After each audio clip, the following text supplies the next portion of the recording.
Now let's move on to induced magnetism and how it works.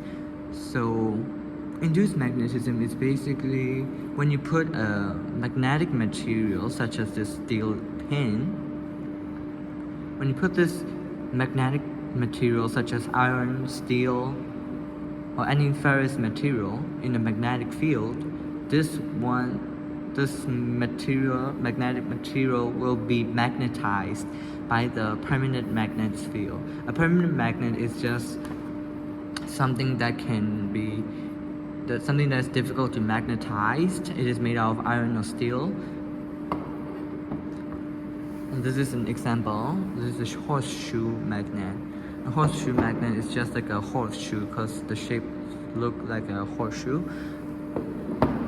And then now let's continue with the induced magnetism. Induced magnetism is, as I said before, it is when you put a magnetic material inside a magnetic field, it will become induced. So it will has its own magnet. It will become essentially its own little magnet.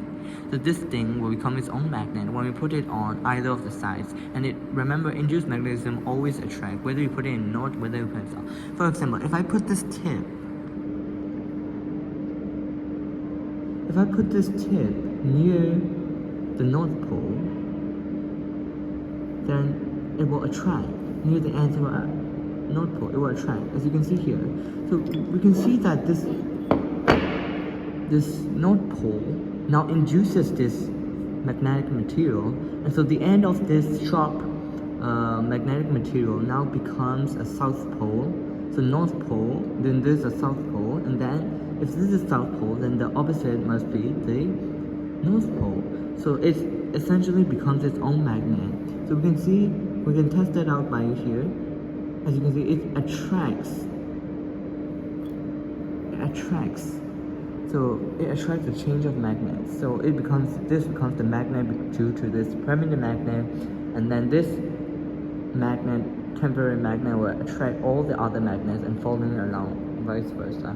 This is how it works, how magnetism works, induced magnetism. So as I said before, you can try it in the south as well. It will give you the same result. Induced magnetism always attract.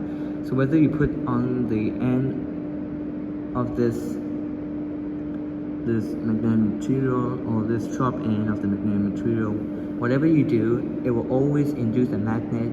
It will become the opposite of the pole that you put it on. So here, it's gonna still attract in the South Pole. So essentially, this sharp end of the magnet has now become the North Pole, and this has become the South Pole.